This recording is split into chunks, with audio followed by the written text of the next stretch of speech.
Bonjour à tous et bienvenue dans ce webinaire sur le thème du recouvrement des créances clients qui est un sujet qui touche énormément d'entreprises, de la plus grande à la plus petite. Elle sera animée et co-animée donc par moi-même, Sonia Sardier-Trotti de la compagnie fiduciaire et Monsieur Laurent Vidard de Bocchio et Associés. Bonjour, enchanté de vous voir, si tant est qu'on puisse dire ça. Donc je m'appelle Laurent Vidard, je suis associé à la société Bocchio et Associés. Nous sommes une société d'huissier de justice et que j'aurai l'occasion sur laquelle j'aurai l'occasion de développer tout à l'heure. On est un peu atypique et cet atypisme sera précisé lorsqu'on indiquera pourquoi on fait intervenir un huissier de justice dans la gestion de vos dossiers, notamment. Très bien. Et donc moi-même, Sonia Sardier-Trotti, je suis consultante. Je reprends, je crois que nous avons un petit souci de micro. Donc, je suis Sonia Sardier-Trotti au sein de la compagnie fiduciaire. Je suis consultante en TPE-PME et donc j'apporte mon expérience aux sociétés qui ont besoin d'être accompagnées dans les différentes phases de leur vie. Donc, le recouvrement, avant de recouvrir une créance, il faut d'abord que celle-ci naisse. Donc, la chaîne débute tout simplement par le premier contact que vous avez avec votre client. À partir de ce moment, vous êtes d'accord sur une prestation à accomplir, donc un devis qui peut se traduire en suivant par un bon de commande et parfois déjà un premier acompte qui est demandé. Ensuite, vous faites votre prestation et à l'issue de cette prestation, si elle est conforme aux souhaits et si tout s'est bien déroulé, vous avez une facture. Et à partir de là, vous avez encore un nouveau délai qui s'ajoute entre la facturation et l'encaissement. Parfois, ces délais peuvent être longs. Dès le début de la chaîne, on peut voir en effet, selon l'organisation interne, qu'entre le premier contact client, la facturation, il faut du temps pour faire son devis, il faut le temps bien entendu pour effectuer sa prestation, il faut du temps également ensuite pour faire la facture, échanger également avec le client s'il y a un litige ou pas, et enfin déclencher l'encaissement. Parfois, il faut même faire, vous l'avez certainement connu, un avoir parce qu'il y a un litige et on additionne encore un délai supplémentaire. Donc, pour ce faire, il y a évidemment différents outils à votre disposition déjà dans la comptabilité. Dans la comptabilité, pour ceux qui sont dans des comptabilités qu'on appelle d'engagement, c'est-à-dire que vous êtes saisi à la facture et non pas à l'encaissement, vous avez là différents documents, dont la balance AG, qui est un document comptable qui vous donne la position des sommes dues par chacun de vos clients à la date donnée. Ce document comptable peut se décliner également par échéance. C'est ce qu'on appelle une balance AG qui vous permet de connaître depuis combien de temps ces sommes sont dues. Et ensuite, si vous voulez avoir le détail des sommes dues, il y a ce qu'on appelle extrait d'un grand livre. Tous ces documents, vous pouvez les obtenir très facilement, soit par votre propre logiciel de comptabilité, soit auprès de votre expert comptable si celui-ci tient votre comptabilité. Ce sont des documents faciles à obtenir du moment que la comptabilité est à jour. Bien entendu, parallèlement à cela, vous avez votre propre métier à développer, votre cœur de métier, des équipes à superviser. Et l'on a pu constater, selon la taille de la structure, que toutes ces étapes nécessitent beaucoup d'énergie, beaucoup de temps. Cela peut être très chronophage.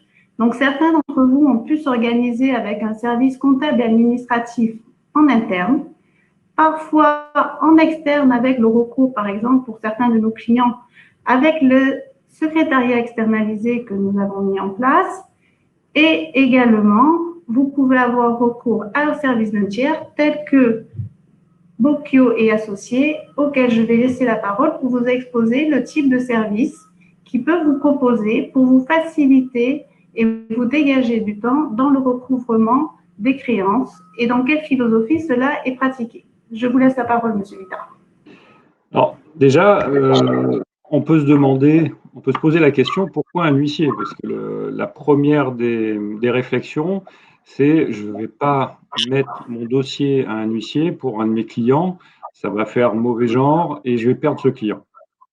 Alors un huissier, c'est connu pour faire des saisies. Et l'image d'Épinal qu'on a, c'est dans l'inconscient collectif. Mais un huissier à l'heure actuelle, et en tout cas c'est ce que nous pratiquons à 80%, c'est un professionnel du recouvrement pour faire du recouvrement amiable. En tout cas, c'est comme ça qu'on l'entend. Ce qu'il faut se dire, c'est que le recouvrement, c'est un vrai métier, comme l'indiquait Sonia Sardi-Trotti tout à l'heure. Vous, vos cœurs de métier, vous les connaissez, vous les maîtrisez, mais la partie recouvrement, comme la partie comptable, comme faire X ou Y prestations dans vos sociétés qui ne sont pas votre cœur de métier, vous ne les maîtrisez pas. Et en tout cas, si jamais vous les faites forcément un peu moins bien qu'un professionnel pour qui c'est son cœur de métier, et ça vous prend du temps et des ressources. Donc, il peut être, comme on l'a dit tout à l'heure, à la fois chronophage et puis peu rentable de gérer en direct son recouvrement. Alors attention, quand je dis peu rentable et chronophage, ça ne veut pas dire qu'il faut totalement abandonner toute partie de recouvrement. Il est primordial, ne serait-ce que pour des raisons commerciales, que vous conserviez la première étape du recouvrement. À savoir, vous avez un de vos clients que vous connaissez plus ou moins, qui ne vous paye pas. Il faut le relancer par téléphone, par courrier, après avec des graduations qui doivent être un peu écrites. En tout cas, la première chose, c'est vous qui devez l'avoir, parce qu'il y a plus une relation commerciale pour savoir un peu ce qui se passe, avant de passer à une deuxième phase.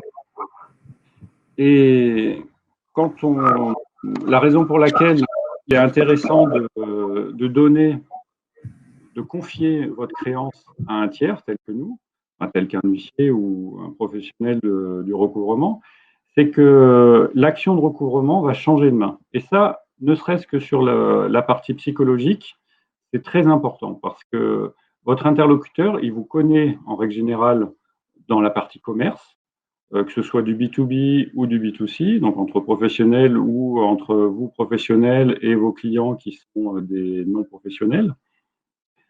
Mais il vous connaît moins, en tout cas, il y a une interférence entre la partie commerciale et la partie recouvrement au moment où vous allez lui réclamer de l'argent. Parce que ça, vous allez vous rendre compte que c'est pas naturel, c'est pas votre façon, enfin, c'est pas la raison pour laquelle vous l'appelez d'habitude. Et donc, en changeant de main, nous, on n'a pas d'affect avec vos clients. Alors, je reviendrai là-dessus, pas d'affect, ça ne veut pas dire être totalement détaché des choses.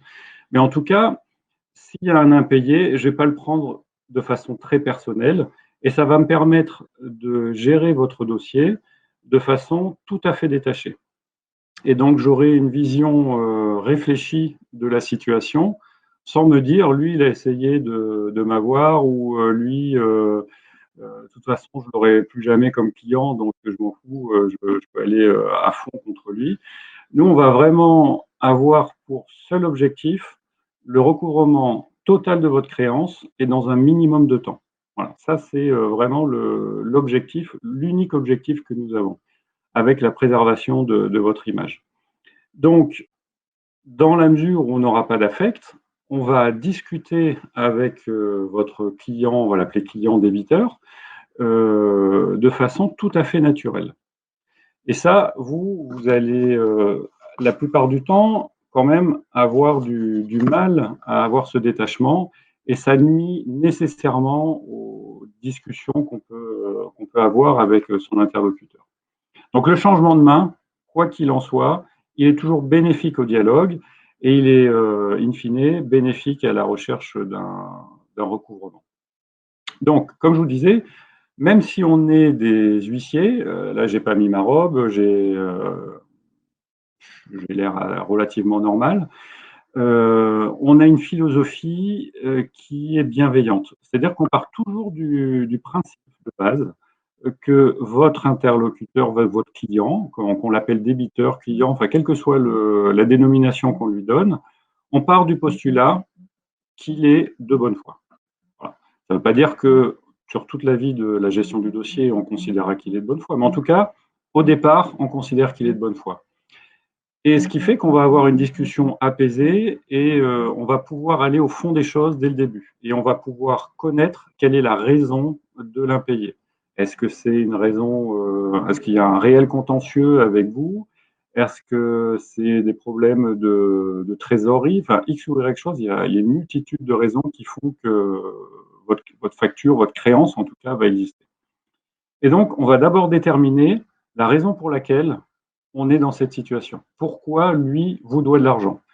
Une fois qu'on sait ça et qu'il voit qu'on n'a aucune animosité envers lui, on va passer à la phase de dialogue sur une recherche de négociation, d'appurement de cette créance ou de cette dette de son côté.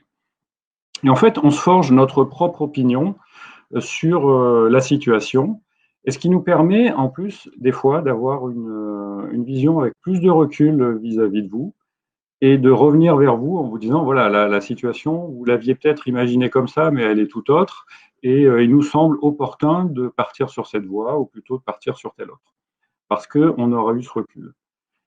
Et après, on recherche donc la solution de recourant, parce que ça reste notre leitmotiv et l'objectif final.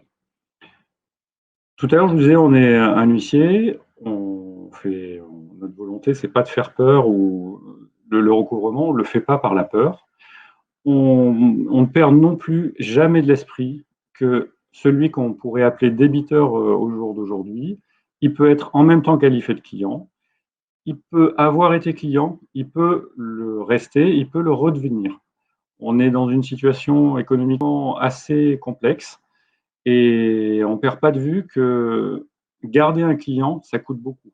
Donc, vous allez devoir dépenser énormément d'énergie pour avoir de nouveaux clients. Et ce n'est pas forcément opportun de lâcher des clients que vous avez déjà. Parce que quelqu'un qui a un impayé, comme je vous le disais tout à l'heure, il n'est pas forcément de mauvaise foi. Ça peut être passager, ça peut être pour X ou Y raison. Comme on détermine cette raison, on arrive à savoir pourquoi. Et donc, ce débiteur, à ce stade du dossier, ça doit rester et ça peut rester un client pour vous. Ça, c'est vraiment important. Et les gestionnaires à l'étude, en tout cas, c'est notre philosophie. On a toujours cette vue de la relation client qui doit continuer d'exister, quand bien même il y a une action de recouvrement qui pourrait se faire en parallèle.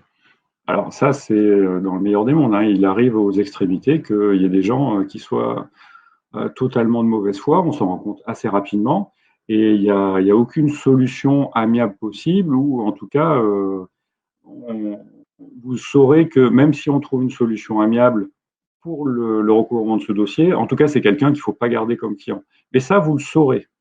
Vous le saurez vous-même à l'issue de l'action. En tout cas, vous ferez votre propre opinion. Mais ce n'est pas nous qui allons vous imposer le fait de perdre ou de conserver un client. On va vous donner les clés, et en tout cas, on va vous permettre de conserver ce client.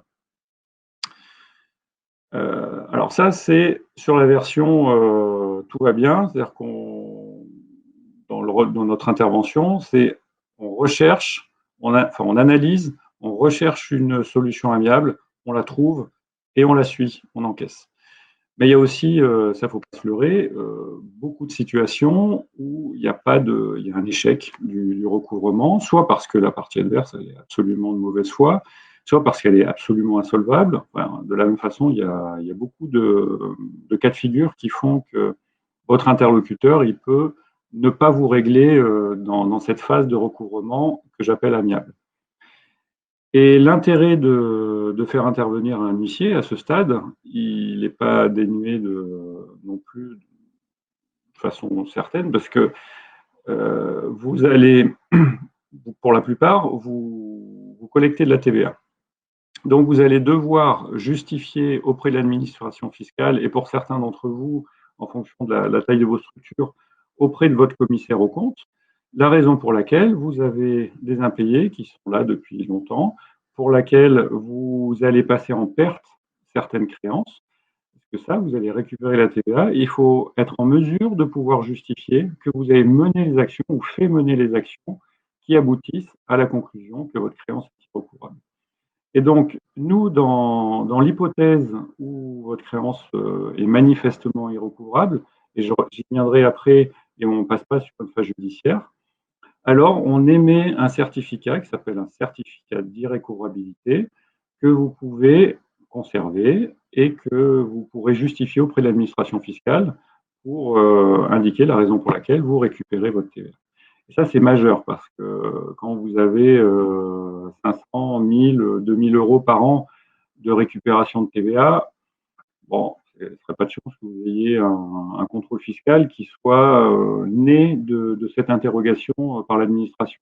Par contre, quand vous commencez à passer des plusieurs milliers, voire plusieurs dizaines de milliers d'euros de récupération de TVA, il faut arriver à justifier de pourquoi vous avez cette récupération de TVA, pourquoi vous considérez que telle ou telle créance est irrecouvrable. Et donc, à l'appui de notre certificat, ça permet de justifier. Voilà. Si vous avez des questions, on conservera un petit temps à l'issue de ce webinaire pour vous y répondre. Donc, n'hésitez pas à en poser, on les lit en même temps. Voilà. Maintenant, j'ai expliqué la raison pour laquelle il était opportun de faire intervenir un huissier, alors que ça partait pas forcément de quelque chose qui était évident. Maintenant, je vais vous expliquer les typologies de recouvrement qu'on met en place. Comme l'a dit Sonia tout à l'heure, il est primordial que vous ayez, vous, en amont, fait une phase qui permette d'avoir un bon recouvrement. C'est-à-dire que le recouvrement, il arrive à la fin. Si on fait n'importe quoi pendant des mois et sur toutes les étapes commerciales, nécessairement le recouvrement il sera impacté. Parce qu'on ne peut pas avoir un bon recouvrement avec un mauvais dossier en amont. Donc, pour avoir un bon recouvrement, ça nécessite, dès le stade commercial, au moment de la fiche client, de la remplir correctement. C'est-à-dire que quand je contracte, alors contracter, ça paraît être un mot compliqué, mais dès que vous vendez ne serait-ce qu'un stylo dans un bureau de tabac, vous passez un contrat. Alors, c'est un contrat qui se passe en une fraction de seconde, mais c'est un contrat. Alors, a fortiori, quand vous passez des contrats qui seront plus compliqués, avec des enjeux plus importants, il faut qu'il y ait des écrits. Et dans ces contrats, même si vous commercez et que vous vendez, vous ouvrez des comptes à des clients, il faut que vos comptes soient correctement établis. C'est-à-dire que quand je contracte avec Laurent Vidard, il faut que je sache si c'est une personne physique, si c'est lui à titre perso, s'il vient en tant que gérant de sa société, et donc dans ce cas-là, mon co-contractant, mon client, c'est pas Laurent Vidard, c'est sa société, donc c'est Bocchio et Associés. Et ça a un impact important parce que si jamais il y a un impayé et que vous me dites, ah ben, il y a Laurent Vidard qui m'a pas payé, vous allez m'envoyer le dossier, vous allez nous dire il faut recouvrer 500 euros contre lui, mais nous on va avoir un décalage parce que au moment où on va l'appeler, il va dire mais non, mais moi j'ai jamais rien commandé. Moi, c'est ma société qui a commandé quelque chose. Donc, ce qui est important de savoir, c'est avec qui vous avez contracté. Parce que si on va jusqu'au bout de l'exercice et qu'on doit aller à une phase judiciaire, à un moment, il y a un juge qui fait des vérifications. Et ces vérifications, elles sont formelles et elles sont très strictes. C'est-à-dire que si manifestement il y a une différence entre celui que vous avez facturé et celui qui aurait dû être facturé, ça ne va pas passer. Et ça, on va s'en rendre compte trop tard. Et ça sera assez compliqué après pour mener un recouvrement efficace. Ça, c'est une chose. Après, quand je dis bien monter son dossier, au niveau commercial, ça vous paraît logique d'obtenir des données et d'avoir des points de contact parce que vous allez faire du mailing, vous allez faire de publicité au sens large et vous aurez besoin de numéro de téléphone, d'adresse mail et d'adresse postale correcte. Ben nous, c'est la même façon. Si vous voulez qu'on poursuive Laurent Vidard, si je connais juste son nom, je ne sais pas où il habite, je ne connais pas son mail, je ne connais pas son téléphone, ça va être très compliqué, surtout sur la phase amiable, pour arriver à trouver une solution. Parce que comme je le disais tout à l'heure, pour trouver une bonne solution, il faut discuter avec son interlocuteur. Donc pour discuter avec lui, il faut avoir été en mesure de rentrer en contact avec lui. Donc si je n'ai pas les points de contact qui me permettent de parler directement au bon interlocuteur, j'aurai un mauvais recouvrement. Et cette somme de petits éléments va faire en sorte que, à la fin, mon recouvrement, il a plus de chances d'aboutir ou beaucoup moins de chances d'aboutir. Donc, ça, ces informations, il faut vous assurer que vous les possédez. Et en plus de vous assurer que vous les possédez, il faut après les communiquer parce qu'il ne s'agit pas simplement de les posséder. Si vous ne nous les donnez pas, on ne peut pas savoir. Donc, rapidement, c'est ce que je vous disais, c'est un téléphone mobile, une adresse mail, et ce qui est pas mal, c'est surtout quand les structures sont un peu importantes, c'est connaître le nom d'un contact chez votre client. Comme ça, on arrive directement à la bonne personne. Si on passe par tout le schéma, la secrétaire, l'assistante de direction et tout, on n'aura jamais le bon contact. Ça, c'est important, donc les points de contact. Ce qui est très important aussi, c'est que vous soyez précis sur la nature de votre créance. Nous, de façon typique, on ne vous connaît pas de prime abord, je ne connais pas votre cœur de métier, et donc je ne vais pas savoir si vous êtes plutôt charcutier ou si vous êtes plutôt vendeur de véhicules ou autre. Et c'est important parce qu'au moment où les chargés de recouvrement prennent contact avec la partie adverse, il y a un aspect psychologique qui est je vous connais. Donc, si les premiers points de contact, la personne se rend compte qu'on ne connaît absolument rien d'elle, il va y avoir un temps pour faire connaissance qui va perturber après la gestion du recouvrement. Alors que si dès le début, on sait à qui il faut s'adresser, on sait ce que fait notre client, bien sûr, et ce pourquoi nous, on intervient, en sachant de quel type de créance il s'agit, pourquoi et à peu près quel est le contexte, on va tout de suite rentrer dans le vif du sujet. Et là, la personne, sans s'en rendre compte, va nous considérer dès le départ. Donc, il y a une part de crédibilité qui se joue avec cette précision sur la nature de votre créance. Et dans la continuité, il faut que vous indiquiez quels sont les motifs connus de l'impayé. Quand vous les connaissez, ce n'est pas toujours le cas.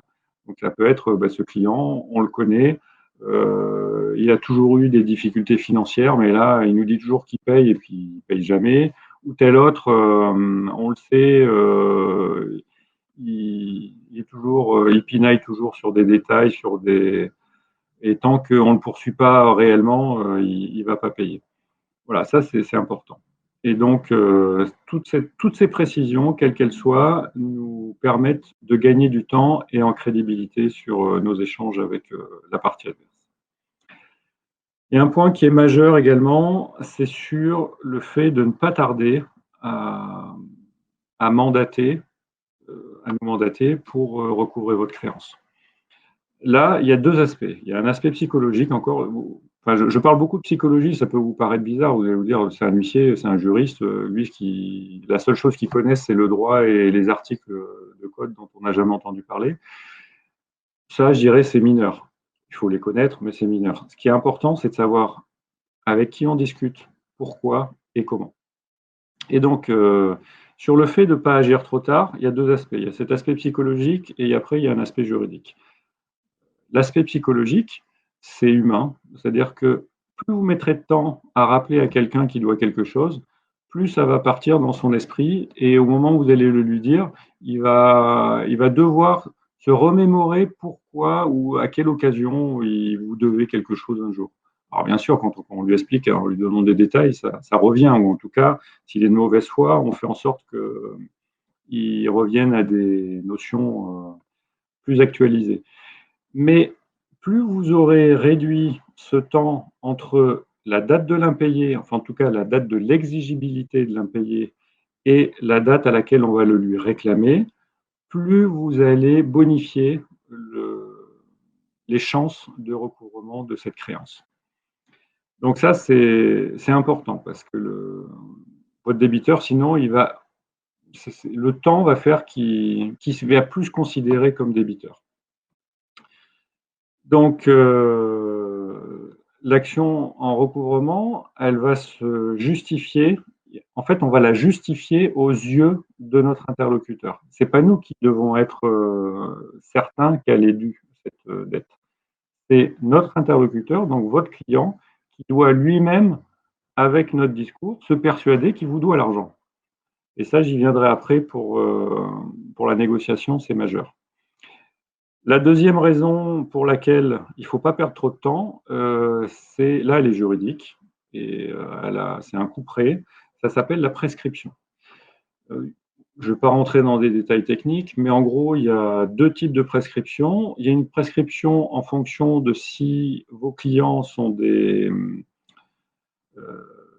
alors B2B, B2C, c'est-à-dire que selon que vos clients sont des professionnels ou des non professionnels. J'écarte particuliers ou sociétés, puisqu'il peut y avoir des sociétés qui agissent avec vous en tant que non professionnels et des particuliers, pour autant qu'ils soient particuliers, qui agissent avec vous en tant que professionnels. Donc l'éclatement, il se fait professionnel et non professionnel. Pour les dettes entre professionnels, donc vous professionnels et avec un autre professionnel, la prescription est de 5 ans à compter de l'exigibilité de je vais appeler ça la facture. Entre vous, professionnel, et votre client non professionnel, la prescription est de 2 ans. On va dire 2 ans, on a le temps, bien sûr qu'on ne risque rien, c'est très long. Regardez bien dans votre balance AG et vous verrez que vous avez déjà vraisemblablement, je ne le souhaite pas, mais une partie plus ou moins importante de vos créances qui sont déjà prescrites. Alors là encore, je vais faire un petit distinguo. La prescription, il y a un autre mot dont vous avez peut-être entendu parler qui s'appelle la forclusion. La différence, alors, je pense que parmi vous, il y a très peu de gens qui sont concernés par la forclusion. La forclusion, c'est le principe que la dette, ou votre créance du moins, n'existe plus. La prescription à laquelle vous êtes soumis, c'est une notion un peu différente, mais elle est quand même très importante. Différente dans le sens où votre créance continue d'exister, mais, alors ça peut paraître un peu débile, mais vous n'avez plus le droit de la réclamer, schématiquement, au-delà des 2 délais dont je vous ai parlé. En tout cas, vous n'avez plus le droit de le réclamer de façon coercitive, en appuyant, en disant « si tu ne fais pas ça, je te fais condamner ». Ça, vous n'avez plus le droit de le faire. Mais si la personne vous paie spontanément votre créance, elle n'a plus le droit après de revenir vous voir en disant « ah oui, mais au moment où je vous ai payé, ça faisait plus de 2 ans ou ça faisait plus de 5 ans, donc je me suis renseigné, il y avait prescription, donc il faut me rembourser ce que je vous ai payé ». Ça, non. Si jamais ça arrivait, vous n'avez pas à rembourser. Quelqu'un qui paye spontanément une créance, même prescrite, n'a pas droit à être remboursé. Donc l'argent vous appartient. Par contre, si on a dépassé le délai de prescription et qu'on fait cette action de recouvrement aimable et qu'il y a un échec de cette action, alors, par contre, vous n'aurez plus la possibilité de faire une action judiciaire. Parce que ça, le juge d'office doit le relever. Donc, il va vous dire, mais non, vous n'avez pas le droit de le réclamer, ça a dépassé 2 ans ou ça a dépassé 5 ans. Ce qui fait que là, crac, d'un seul coup, votre créance, elle passe elle vaut 1000, elle vaut 0. Ce n'est pas la même chose. Donc, c'est pour ça que quand vous avez des impayés, c'est vraiment majeur de faire votre petite action de recouvrement en interne, comme je vous ai dit au départ, pour garder cette relation commerciale. Mais si vous voyez que ça ne fonctionne pas ou que la personne renvoie toujours au calendrier grec, alors vous passez et vous mandatez un tiers. Le recouvrement amiable, je parlais de psychologie tout à l'heure, l'aspect psychologique, il est majeur. Parce que quand on dit amiable, c'est 2 parties qui discutent et qui se mettent d'accord sur une chose. Alors, quand je parlais d'affect tout à l'heure, quand c'est mon propre argent à moi, quelqu'un qui me doit de l'argent personnellement, je vais avoir du mal à me détacher. Parce qu'il me doit de l'argent depuis 8 mois, c'est mon argent, je dois payer des prêts à côté et ça m'agace qu'il me doive de l'argent. Ce n'est pas logique, ce n'est pas normal. Et donc, je ne vais pas bien réfléchir sur la façon d'amener mon recouvrement parce que je vais y mettre trop d'affect personnel. Nous, ça, on l'a pas, cet affect. On a des règles de fonctionnement. On considère que dans certains cas de figure, on peut accorder des étalements de paiement. Et l'important, c'est qu'on fasse admettre à la partie adverse, donc à votre client débiteur, d'une part qu'il est réellement votre débiteur, qu'il est bien votre débiteur pour la somme qu'on lui réclame, et une fois qu'il a admis ça, qu'il soit d'accord pour les termes de l'échelonnement ou de l'accord au sens large qu'on va pouvoir convenir avec lui. Parce qu'une personne qui va adhérer à la discussion et à la conclusion qu'on va passer avec lui, qui est cet accord amiable, en général, il va le respecter. À la différence de la situation où on serait totalement sourd à ce qu'il explique, alors je vais vous donner un exemple concret, hein, vous avez un client, qu'il soit professionnel ou non professionnel, qui, dans sa première phrase, vous dit, voilà, moi, je suis restaurateur, j'ai fait 0 de chiffre d'affaires pendant 3 mois avec le Covid, j'ai pas un rond et j'ai fait une demande PGE. Je vais avoir la réponse. Là, ma banque m'a dit qu'ils allaient me répondre à partir du 15 juillet, mais d'ici le 15 juillet, c'est sûr, j'ai rien, j'ai 0 en trésorerie.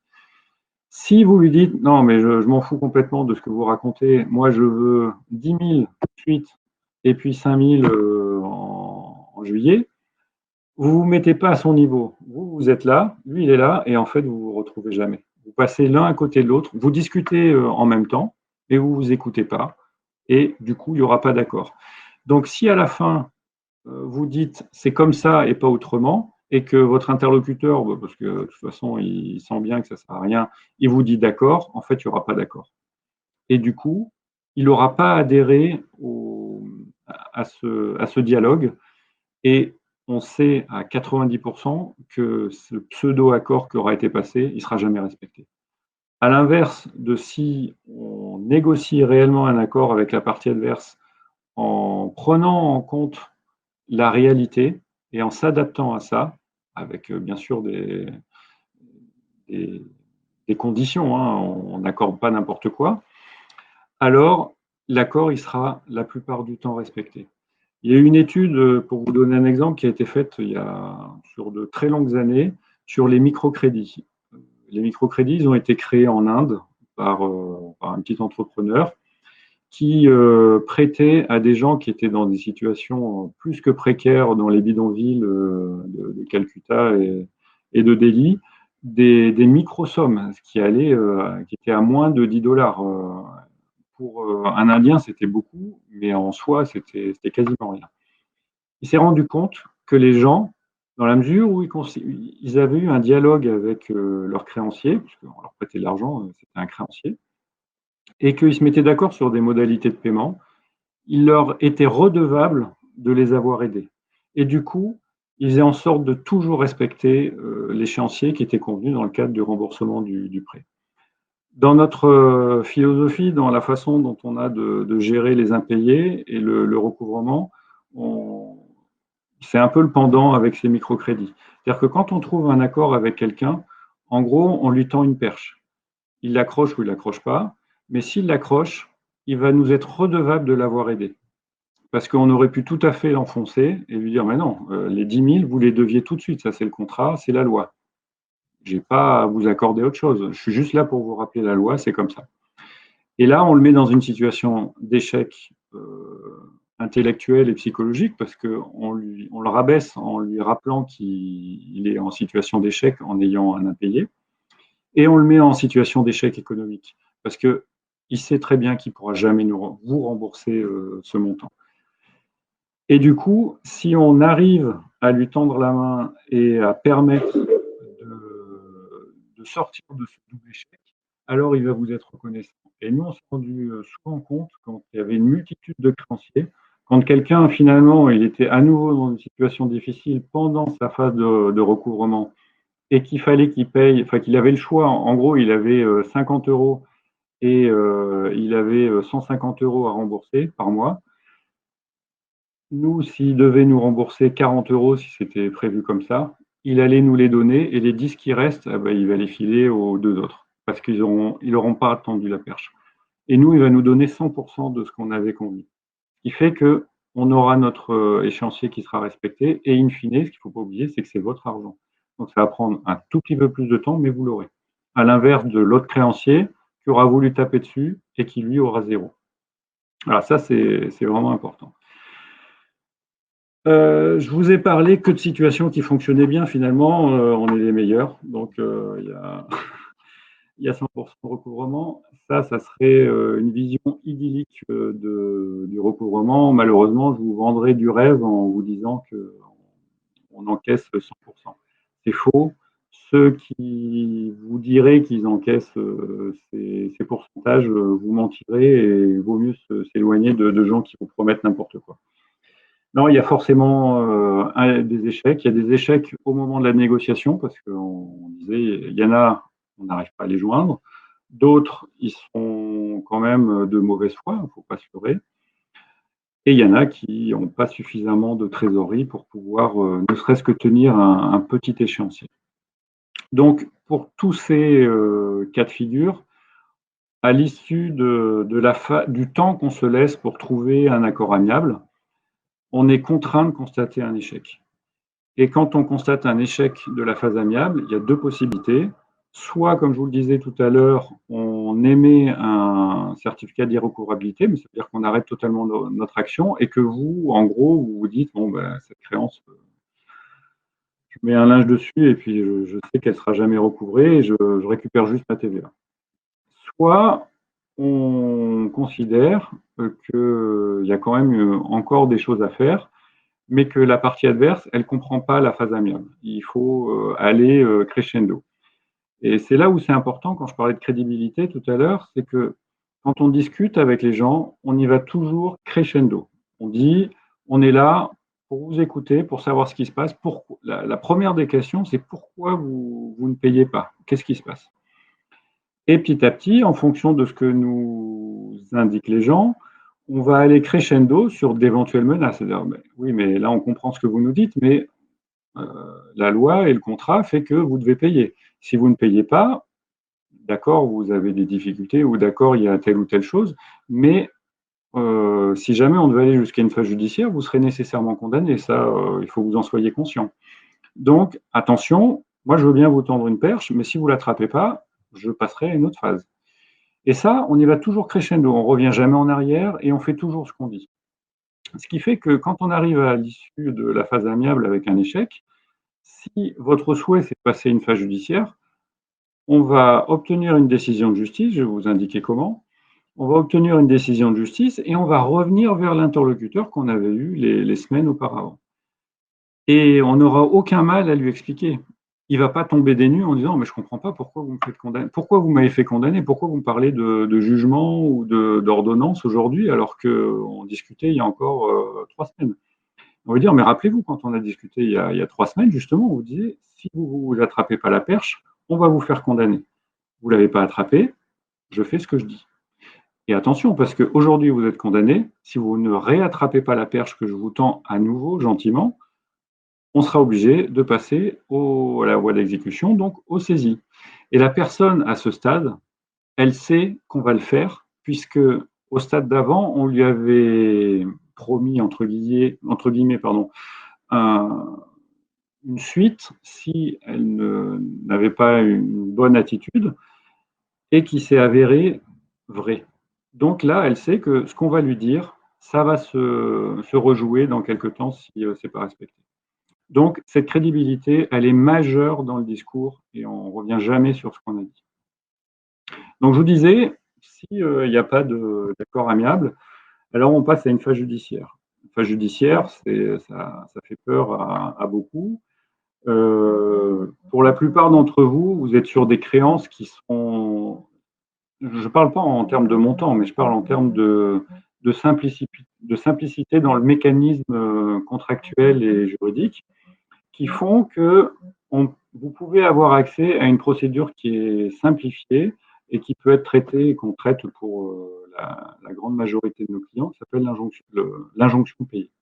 Là, on passe devant un juge, c'est une procédure qui est non contradictoire, c'est-à-dire en gros, enfin, très schématiquement, on dit à un juge, sans aller le voir physiquement, on lui dit, j'ai un de mes clients qui me doit une facture, il ne l'a pas payé, condamnez-le au montant de la facture. Voilà, schématiquement. Et le juge le condamne, et la personne, par contre, a une sorte d'appel de cette condamnation a posteriori. Il y a des cas de figure où cette procédure n'est pas possible parce que le type de contrat ne le permet pas, où il y a un problème sur la créance.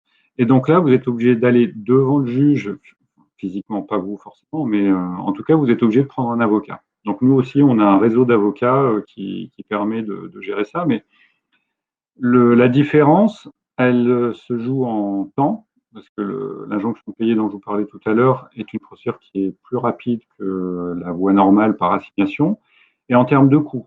Le coût d'une injonction payée est sensiblement de l'ordre de, quand on négocie comme nous des honoraires avec des avocats, l'avocat il reste 6 à 7 fois plus cher que la procédure dont je parlais avant, et quand on n'a pas d'honoraires négociés, ça peut monter jusqu'à 10 fois plus cher. Donc, c'est important de savoir où on va, et du coup, au moment où on choisit soit de passer notre créance en irrecouvrable ou de poursuivre en phase judiciaire, d'avoir ces coûts en tête. Ce qui est intéressant dans la formule que vous propose la compagnie fiduciaire, c'est que les coûts sont préétablis, donc il n'y a pas de surprise et vous pouvez facilement savoir combien ça va vous coûter. Ça, c'est une chose. Donc, cette procédure judiciaire, elle a un temps qui n'est pas forcément le vôtre. Vous voudriez, et ça fait déjà un moment que vous avez cet impayé, vous voudriez que ce soit soldé, ça ne l'est toujours pas. Mais là, malheureusement, il va falloir suivre le temps judiciaire. Et c'est pour ça que nous, en amont, on est focalisé sur la phase amiable pour vous éviter de passer à cette phase judiciaire. La phase judiciaire, en soi, c'est un échec. Mais c'est un échec qu'on sait gérer, mais ça reste un échec parce que c'est plus long, plus cher et moins rapide forcément.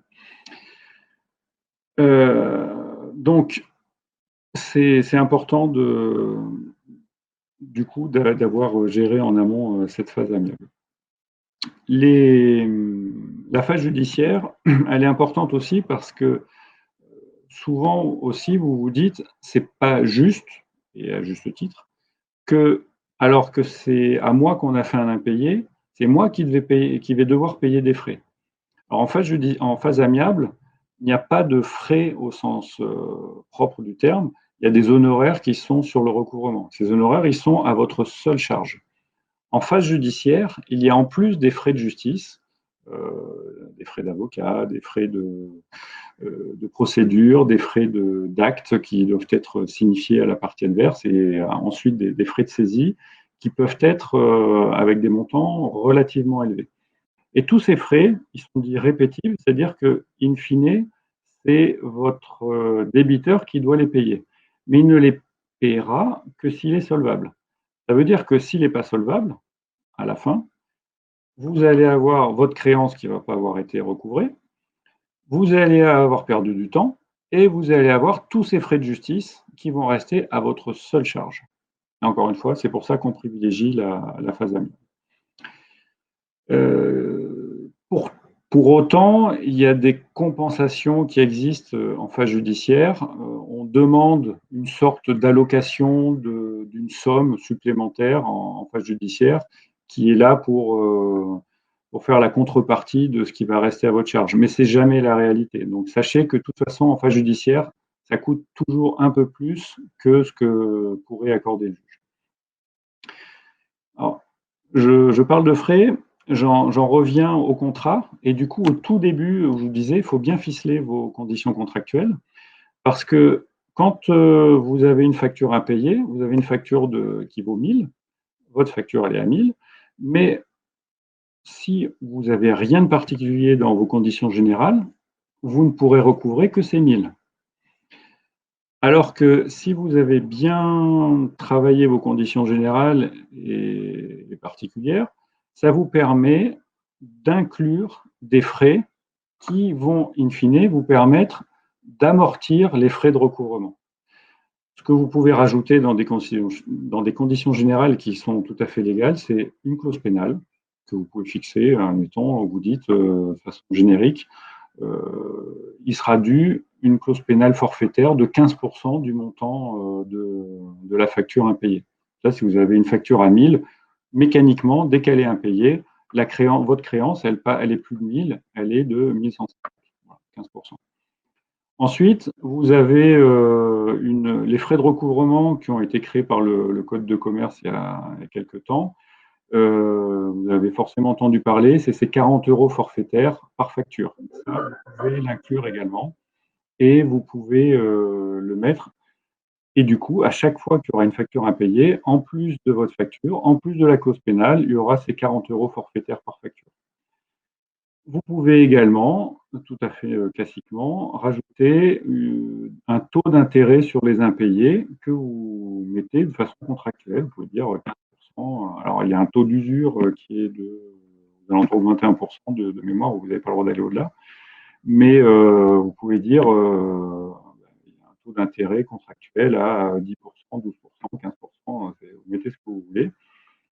Et ça, quand on est entre professionnels et particuliers, le juge, souvent, il enlève. Mais entre professionnels, très souvent, le juge valide les conditions parce qu'il considère que l'autre, c'est un professionnel aussi et il est tout à fait logique qu'il paye ses frais. Mais même entre professionnels et particuliers, les magistrats valident des clauses pénales. Ils peuvent les réduire, mais ils les valident et autres. La seule chose, c'est que vous ne pouvez majorer de ces clauses pénales, de ces frais de recouvrement ou de ce taux contractuel qu'à la seule condition où il est contractuel, où ils sont contractuels justement. Si vous ne les avez pas mis dans vos factures, s'ils n'apparaissent pas sur les factures ou s'ils n'apparaissent pas dans le contrat, il vous est interdit de les réclamer. Ça, c'est logique. Et les 40 €, un petit détail, ça ne vaut que entre professionnels. Vous n'avez pas le droit d'appliquer les frais de recouvrement de 40 € sur des non-professionnels. Voilà. Donc, in fine, ces frais, ils sont importants et la rédaction de vos conditions générales sont importantes aussi. J'en reviens à la partie judiciaire. Beaucoup se disent, une fois que j'ai une décision de justice, c'est terminé, j'ai gagné. Alors oui, vous avez gagné, mais vous avez gagné une étape seulement. Parce que un jugement, ça reste un bout de papier. C'est comme un chèque. Tant que le chèque n'est pas provisionné, ça n'a pas plus que la valeur du papier. Un jugement, c'est pareil. Si votre jugement, il condamne votre interlocuteur, enfin, votre co-contractant à 100 000 €, tant qu'on n'a pas encaissé les 100 000 €, le jugement, il vaut les 20 centimes du prix du papier. Donc, derrière, quand on a une décision de justice, comme je vous le disais, on tend toujours une petite perche pour essayer de retrouver un accord amiable. Et quand on a eu une action crescendo et logique, les gens, souvent, sont assez sensibles à ça. Ils disent, oui, ben là, s'il me dit que l'étape suivante est que je vais être saisi, c'est qu'il va le faire. Donc, je vais essayer d'éviter ça. Parce qu'ils savent, et on leur dit, que les frais dont je vous ai parlé, les frais de justice, ils sont à leur charge. Donc, ça va leur coûter beaucoup plus cher si on passe par voie saisie que par une voie amiable. Et du coup, si jamais on est obligé d'aller jusqu'à la saisie, on dispose d'un réseau d'huissiers sur toute la France pour gérer ça de façon très logique. Et notre objectif, c'est toujours, comme je vous le disais au début, c'est d'encaisser le maximum dans un minimum de temps et avec le moins de frais possible, parce qu'on dit qu'il y a des choses qui ne sont pas justifiées. Voilà, donc en résumé, si vous deviez retenir juste quelques points, ce qu'il faut que vous vous disiez, c'est que l'huissier, que ce soit mon étude ou n'importe qui, ou l'interlocuteur avec lequel vous travaillez, compagnie fiduciaire ou autre, il est là pour vous aider. On travaille ensemble.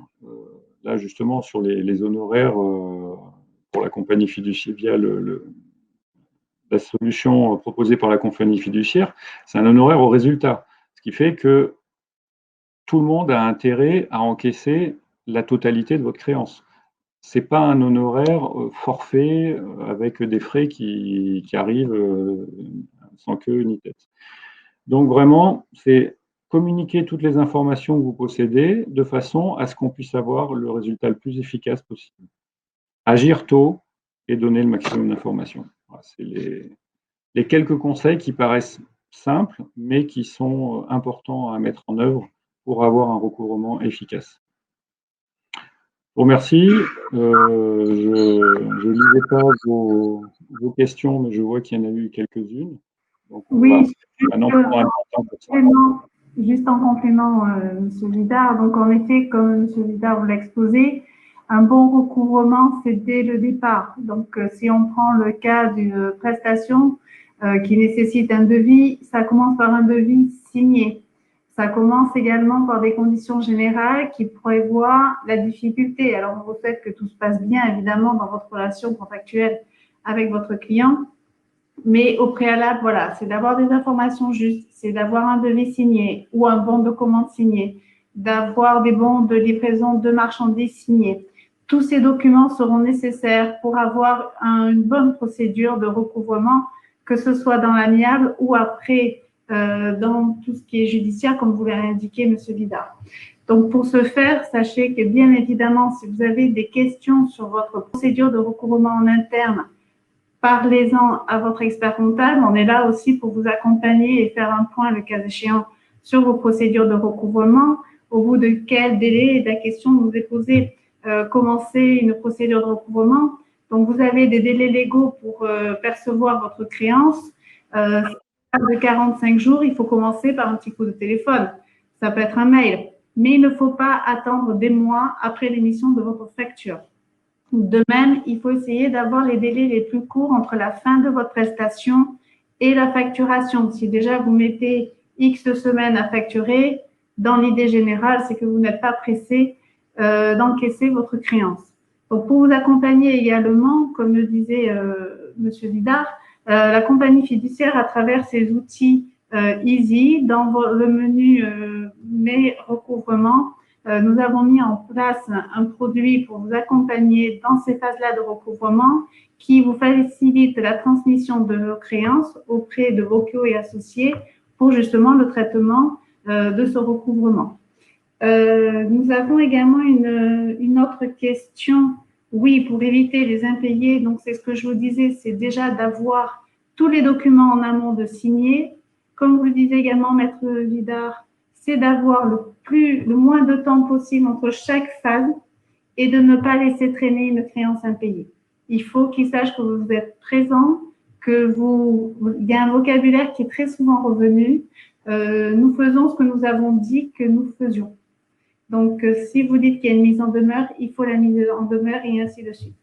Et concernant la question des tarifs, donc il y a des tranches, je ne pourrais pas vous donner exactement les taux selon les tranches, c'est au succès. Et dans notre outil, vous avez un simulateur qui vous permet de calculer les différents coûts, et c'est-à-dire que sur une facture de 1 000 €, combien de frais seront versés pour le recouvrement amiable. Alors, voilà. Juste un petit détail sur ce point, sur votre solution qui est proposée sur votre site, n'est concernée que la phase de recouvrement amiable, à ce stade en tout cas. Voilà, donc attention, le simulateur, il est vraiment lié à ça. Oui, c'est vraiment un simulateur et un partenariat dans la phase amiable du recouvrement. Et ensuite, ce sera à voir avec l'étude pour aller dans l'autre phase. Voilà. Ben, écoutez, si je ne vois pas d'autres questions pour l'instant, de la part de la compagnie fiduciaire et également de la part de vos COO et associés, nous vous remercions. Ah, des questions qui arrivent. Alors, excusez-moi. Alors, je vais en prendre quelques-unes sur les questions. À partir de combien de relances faut-il faire appel à un huissier ? Toujours là, c'est de la logique. C'est-à-dire que si à chaque fois c'est la même relance, ça ne sert à rien. Ou si la personne vous a dit de toute façon vous ne paierez jamais, vous pouvez en faire 50 des relances, ça ne changera absolument rien. Je vous parlais du changement de main tout à l'heure, il est majeur parce que quelqu'un qui vous a dit non, je ne vous paierai pas, et il va imaginer que vous allez mettre sa créance, sa dette sous un tapis et que ça va se terminer comme ça. Si vous lui dites attention, je vous le dis une fois, c'est soit on trouve un accord, soit on n'en trouve pas, et moi je file le dossier à un huissier, et puis après, tant pis, hein, je suis navré, mais je suis obligé de faire ça. Et qu'après, la phase suivante, c'est nous qui l'appelons, le gars va se dire, ah oui, mais effectivement, il fait ce qu'il dit lui aussi. Il m'a tendu une perche, je ne l'ai pas prise, il m'a dit que c'est un huissier qui allait me rappeler, et là, c'est vraiment un huissier. Je n'ai pas envie qu'il m'arrive des frais supplémentaires. Là, j'ai compris, je pouvais juste payer le montant de ma créance, ça ne me coûtait pas plus, je vais le faire, parce que je n'ai pas envie que ça me coûte plus. De toute façon, je sais que je dois cet argent, parce que ça ne fait pas longtemps. Et on en revient à une des questions qui était au bout de combien de temps, idéalement, faut-il lancer une procédure de recouvrement? Là non plus, ce n'est pas une science exacte. C'est-à-dire que moi, j'ai certains clients qui, c'est presque de la facturage, c'est-à-dire qu'ils nous mandatent quelques jours après la date d'exigibilité, parce que c'est leur type de contrat qui font que tout va vite. On a d'autres clients qui nous mandatent un mois après.